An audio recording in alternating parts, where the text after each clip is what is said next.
UN 영어뉴스. The messages hidden in folk tales. Stories about babies delivered by storks or grown in cabbage patches have enchanted generations, but today still have a place in modern parenting. When I was 5 years old, my grandmother gave my younger sister and me a picture book which outlined in detail how a man and a woman have sex to create a baby. We were enthralled. Until this point, our only reference point for where babies came from was Disney's Dumbo being delivered to his mother by a stork. My embarrassed mom placed the book on a high shelf, hoping that would be the end of it. My sister and I, of course, climbed on a chair to get it and continued pursuing the pictures, giggling and pointing incredulously at the naked bodies, as my parents awkwardly tried to dodge our barrage of questions. My parents had the talk with me a few years later, when they thought I was the right age to learn the truth about sex, childbirth, and puberty. Sex education was also part of the curriculum at both the Dutch and English primary schools I attended.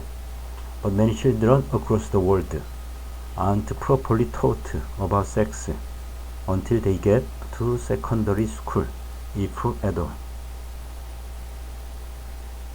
There are definitely still plenty of children who are getting folk stories or mystical answers about where babies come from, says Lucy Emerson, Chief Executive of the Sex Education Forum in the UK.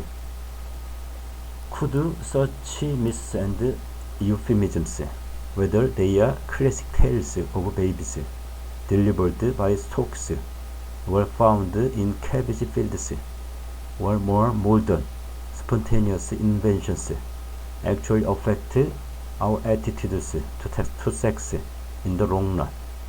And how did they come to be in the first place? A close look at some of the oldest folk stories about sex and babies reveals fascinating insights into why people tell them and how we might do better. In Scotland, children placed cabbage leaves outside their homes to ask fairies to bring them a new sibling. The baby stealing crane. Growing up, I was frequently confronted with the stork tale. Disney films, cartoons, and picture books all told me that newborn babies were found and delivered to their parents by these elegant, long-legged birds. The original myth, however, has a darker twist, with the bird stealing or rescuing, depending on your perspective, the baby. The myth can be traced back to ancient Greece, where cranes, which shared many similarities with storks, were associated with stealing babies. In Greek mythology, Hera, the goddess of childbirth, turned her rival Zelana into a crane with an elongated neck because she was having an affair with her husband Zeus. Unwilling to part with her newborn child, Zelana picked up the baby, wrapped it in a blanket, and flew off with the infant in her beak. Over time, the crane was conflated with the stork, says Paul Quinn, senior lecturer in English literature at the University of Chichester in the UK. There's a link with domesticity because storks nest on people's roofs. Another mythological layer was added by the pelican, which in European medieval literature,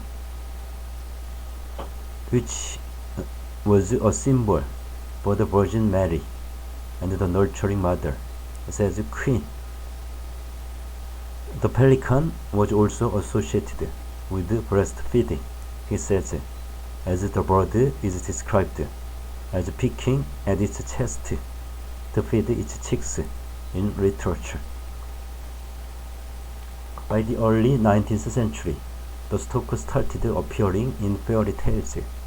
Again, it tended to appear as a symbol of domestic life and the family. Storks have always been associated with family life because they were visibly seen nursing their young, says Marina Warner, professor of English and creative writing at Birkbeck College, University of London. In fairy tales, they often come to the rescue of human babies. The stork finds babies in wells, ponds, or marshes, and with her beak, she pulls the babies out and bundles them in a sling, says Warner. This version was popularized by Hans Christian Andersen's story The Storks, which was published in the early 19th century. In Andersen's tale, the white birds seek out the pond in which all the little children lie, waiting till the storks come to take them to their parents. The prettiest little babies lie there, dreaming more sweetly than they will ever dream in the time to come. Andersen writes, all parents are glad to have a little child, and the children are so pleased with a little brother or sister. But there is a cruel twist to Andersen's story.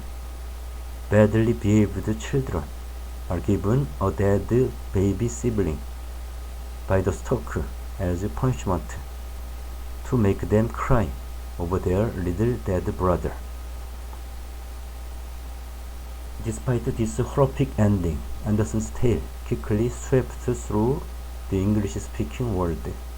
In Victorian Britain, the stork became a useful way for embarrassed parents to explain the facts of life to their children and conceal the realities of sex and childbirth, says Warner. In its benign form, the stork myth still lingers in popular culture to this day. A common birthmark on a newborn's skin caused by blood vessel malformations is still called a stork bite, highlighting the tale's influence. A similar confluence of ancient beliefs and parental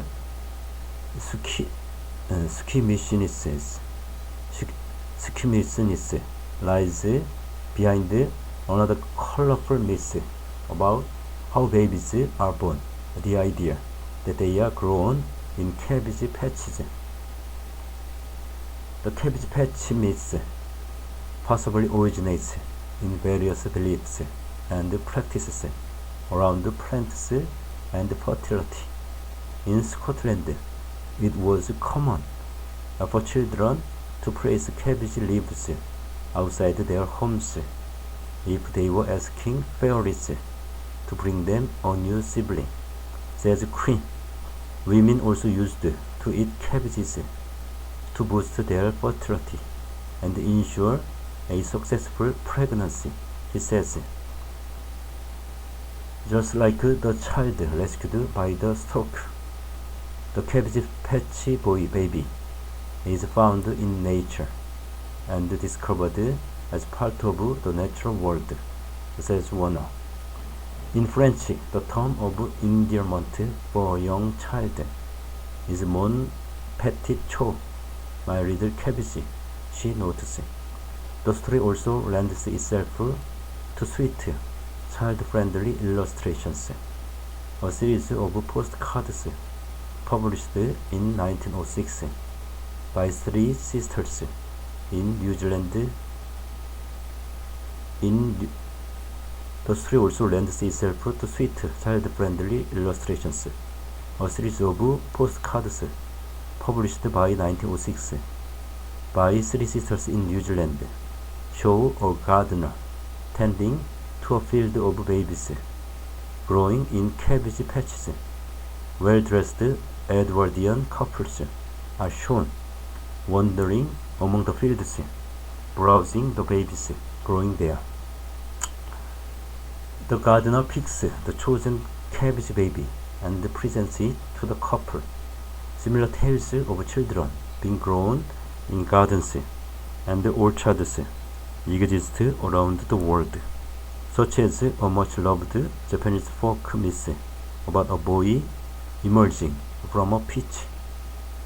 For Victorian parents, tales featuring the stock and cabbage patch babies offered a way to explain things to their children that they couldn't explain to them otherwise, says Queen. They didn't know what a female body looked like inside. They just imagined it to be an inverted male body, he says. So how do you explain that? The natural world is the obvious model to go to.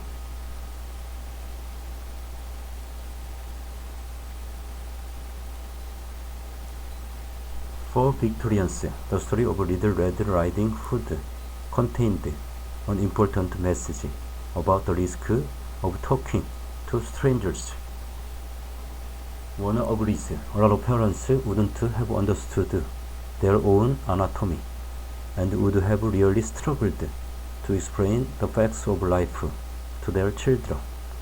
The tales provided a handy answer, but parents also used them to transmit coded messages about sex and relationships, she says. Take a Little Red Riding Hood, a European fairy tale about a girl who goes to visit her granny and on the way stops to talk to a seemingly friendly wolf. During the Victorian age, parents would tell their daughters this fairy tale to warn them not to interact with men they didn't know, says Warner. This was before women had access to any contraception, so when it came to romance and premarital sex, the dangers were very great, she says. There was also real social shame associated with unmarried pregnancy, she adds. Harmfulness, while the baby delivering stock remains a popular motif on greeting cards and gifts, it may be hard to imagine 21st century parents seriously trying to persuade their children that this is how babies are born. But other myths and euphemisms are still surprisingly common, says Spring Chenhua Cooper, Associate Professor of Sexual Health at the City University of New York School of Public Health. One reason is simply that many parents are still unsure when and how to talk about the facts. A lot of people don't know the actual scientific things they should be saying, and they don't know how to explain sex to their children. However, euphemisms that feel comforting and safe for parents in the moment can in fact be confusing for children, says Emerson at the Sex Education Forum in the UK. Parents may find it difficult to correct the story later and admit that they lied. She recounts how an 18-year-old girl visited a sexual health clinic to ask whether she could be pregnant after semen landed in her belly button. She was engaging in a relationship, but she didn't understand sexual health or her own anatomy, says Emerson. Cooper agrees that when people make assumptions based on myths and misinformation, it can have harmful results. In Australia, the HPV vaccine, which is given to young people to prevent cervical cancer, was commonly referred to as the sex vaccine. This led some girls to wrongly believe that it protected them from sexually transmitted diseases and meant they and their partners did not need to use condoms, says Cooper. Another danger of using euphemisms is that it can set a pattern of not discussing sex openly, experts say, making it difficult for children and teens to confide in their parents. They might experience assault and feel they cannot speak up about it, get pregnant and not tell anybody, or get a sexually transmitted disease and not treat it, says Cooper. The fear of talking about these things can cause ramifications for their whole lives. The story can be traced back to ancient Greek myths about cranes transporting babies.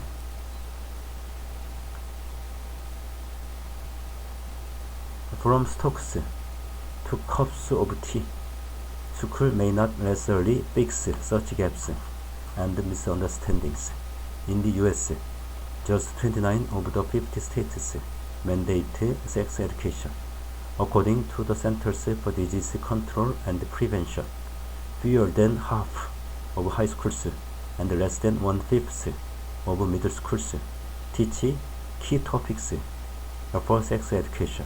In the UK, children are taught about relationships in primary school, but it is not compulsory for primary schools to provide sex education classes, which only become mandatory at secondary school.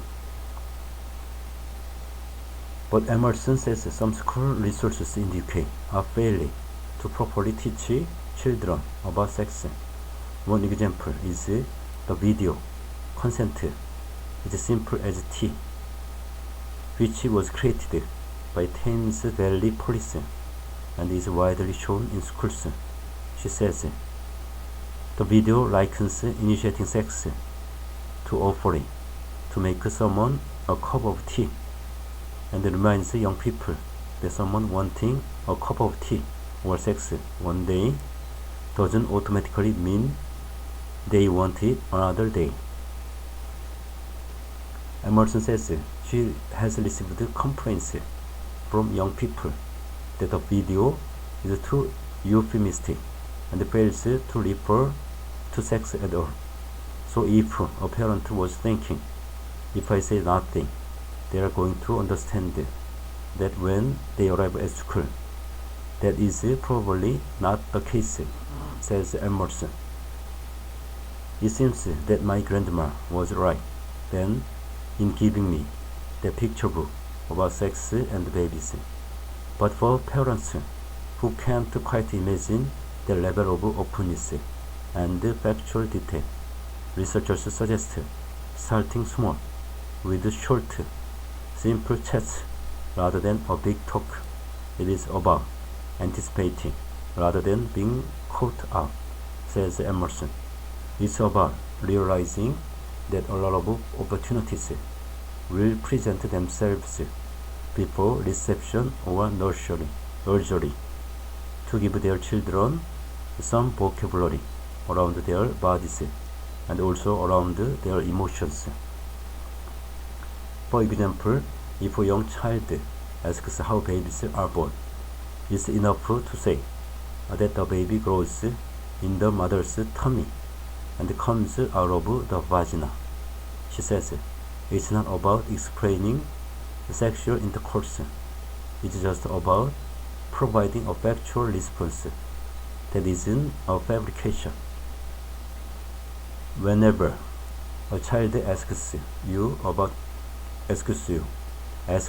question about sex, answer it very simply and directly, says Cooper. You don't need to sit them down and lecture them for an hour. That might scare them to ask more about it. Vital concepts like consent and boundaries can be taught from the start. For example, you can tell toddlers to check before hugging others and explain to them why asking for consent is important, she says. Does that mean there's no place for charming stories about storks and cabbages in modern parenting culture? The answer might be perhaps to enjoy these folk tales for what they are, colorful feats of the imagination, handed down by previous generations. In any case, my grandma's book delighted and entertained me as much as any fairy tale, and was certainly more thrilling than the story of the stork